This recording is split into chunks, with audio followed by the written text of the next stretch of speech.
This is an incredibly unforgiving environment down there on the seafloor, and the debris is consistent with the catastrophic implosion of the vessel under a vast expanse of the ocean's surface. Lies a tale of tragedy and grief, a story that unfolded in the depths of despair. Today, we delve into the heart-wrenching events surrounding the recent OceanGate tragedy and the harrowing loss of 5 lives. But amidst this somber narrative, a most distressing aspect is the ease with which this catastrophe could have been averted. So, my dear viewers, I pose a question: how could such a calamity occur?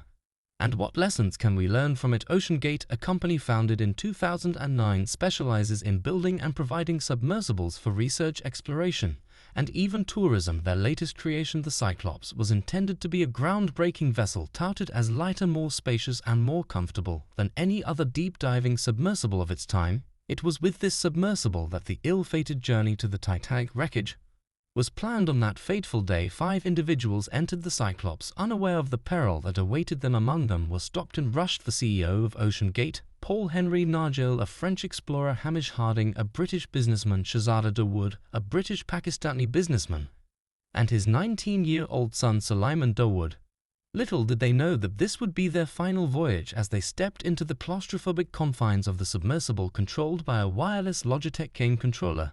They were sealed inside, their fate now intertwined with this experimental vessel. At the end of the submersible, a 380mm viewport beckoned, serving not only as a window into the deep, but also as a curtain-draped restroom. Oh, the irony of using the best seat in the house as the only available toilet. At 8 a.m. their descent to the Titanic wreck commenced. A 4-kilometer journey into the abyss. 1 hour and 45 minutes later, communication with the surface vessel was lost. Now, this might not have initially raised alarm bells, as previous dives with the submersible had experienced similar communication glitches. However, as the afternoon sun hung high and the scheduled time for resurfacing passed by, unease crept into the hearts of those awaiting their return. By 5:40 p.m., the Coast Guard received a distress call, and the search for the missing crew was set in motion. US and Canadian ships and planes scoured the area, deploying sonobuoys to monitor the depths. Commercial vessels were enlisted to aid in the search. The news of this unfolding tragedy began to flood the media, captivating the world's attention. Days turned into an agonizing wait, with hope flickering like a distant star. The notion that the crew might still be alive, trapped near the wreckage, became a haunting nightmare. The oxygen reserves were dwindling and time slipped through their fingers like grains of sand. The families of the missing crew and the search team clung to a fragile thread of hope, unaware of the crew's plight.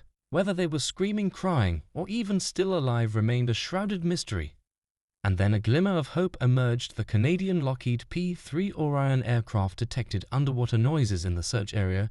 Could these be the sounds emanating from the submersible? Excitement swelled as remote vehicles were deployed, and the sounds were analyzed by U.S. Navy experts. News outlets reported whispers of banging sounds every 30 minutes, tantalizing the world with the possibility of a rescue on the horizon. In the early hours of the morning, the U.S. Coast Guard announced that the search team had found nothing. Hope slipped through their fingers, leaving only a day's worth of oxygen for the crew, if they were still alive. As the sun rose on another day, the remnants of optimism clung to the notion that perhaps, just perhaps, the crew was on the verge of being saved.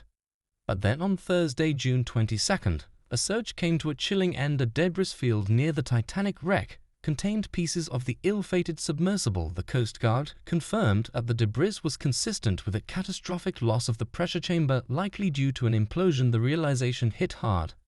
The crew was gone. Their passing, mercifully swift, had occurred shortly after they embarked on their ill-fated descent. They were never aware of the impending tragedy that loomed above. As we reflect on this heart-rending story, we must confront the disheartening truth that this tragedy could have been prevented. The CEO of OceanGate, Stockton Rush, displayed a callous disregard for safety in the pursuit of innovation. The Titan submersible, an experimental vessel at best, was riddled with numerous safety concerns, which Rush actively chose to ignore. Among those who raised alarm bells was a former OceanGate employee named David Lockridge. In 2018, Lockridge wrote an engineering report warning that the submersible required extensive testing and posed a danger to passengers at extreme depths. In response to his concerns, Rush not only dismissed Lockridge, but also launched a lawsuit against him and his wife, accusing them of misusing confidential information and trade secrets. Lockridge countered alleging wrongful termination. The lawsuit documents paint a grim picture of OceanGate's negligence. Lockridge expressed concerns about relying on acoustic monitoring systems to detect flaws in the Titan's hull under pressure. This method,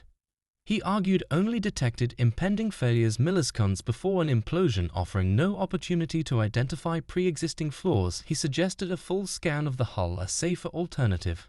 However, OceanGate dismissed this suggestion, claiming that no equipment existed to perform such a test due to the thickness of the hull. Yet the most disconcerting revelation from the lawsuit lies in Item 20. A damning revelation: the passengers were never informed of the experimental nature of the design. They had no knowledge of the lack of non-destructive testing of the hull or the presence of hazardous flammable materials within the submersible. It is a stark reminder of the potential consequences of prioritizing innovation at the cost of human lives. In our search for answers, we stumbled upon a former OceanGate employee who, speaking anonymously to CNN, shared eerily similar concerns to those of David Lockridge. This employee revealed that the sub's hull, designed to be 7 inches thick, was actually a mere 5 inches. More alarming still, other contractors and employees had raised safety concerns, even suggesting that OceanGate might be violating U.S. laws regarding Coast Guard inspections. Imagine the scene: OceanGate's founder Stockton Rush confronted by contractors and employees expressing grave concerns about safety. They beseech him to heed the warnings, suggesting that their innovative vessel may be sailing in violation of the law. But Rush, driven by pride and the pursuit of innovation, dismisses these warnings, allowing his ego to overshadow common sense. Curiously, even OceanGate's own statements raise eyebrows. In a 2021 court filing, their legal representative boasts about the sub's unparalleled safety features, including a monitoring system. They proudly claim that the Titan is the result of 8 years of meticulous engineering and development work under a multi-million-dollar contract with the University of Washington's Applied Physics Laboratory. However, the University of Washington contradicts these claims, stating that their involvement was limited to shallow water implementation, not the design and engineering of the Titan vessel. The plot thickens. Enter the protagonist, Stockton Rush himself, with statements that raise red flags. A video from 2021 found on the Alan XL Mundo's YouTube channel captures Rush speaking openly about the work at OceanGate.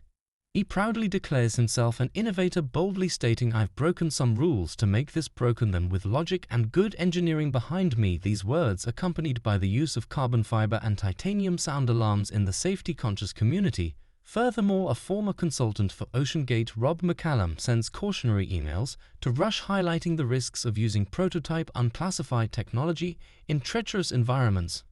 McCallum warns of potential danger. Rush's response reflects his frustration with those who use safety arguments to hinder innovation. Nation, dismissing the concerns raised. Let's explore the concept of classification, a crucial safety certification. McCallum emphasizes that the Titan submersible remains unclassified, meaning it lacks certification from an independent ship classification organization.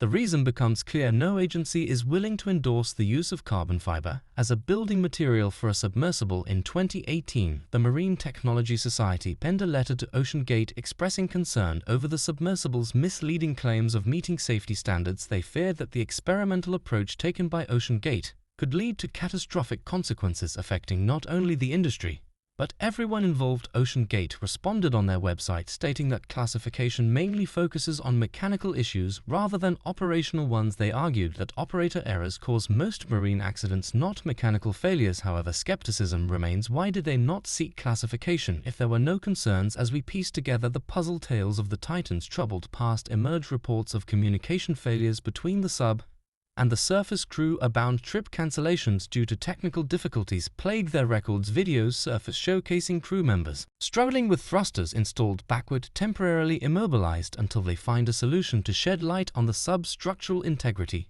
we turn to Aaron Benzel, a physics professor at Northeastern University. Benzel explains that the Titan's implosion resulted from its reliance on carbon fiber, a material not well understood for deep-sea applications. The sub's numerous encounters with water pressure eventually pushed the material beyond its limits. In this tale of innovation gone awry, it becomes infuriatingly clear that this tragedy could have been prevented. Stockton Rush's negligence, driven by his pursuit of innovation, blinded him to the risks at hand. And tragically, not only did he pay the price, but 4 others accompanied him to the depths. However, there is one important question that remains unanswered.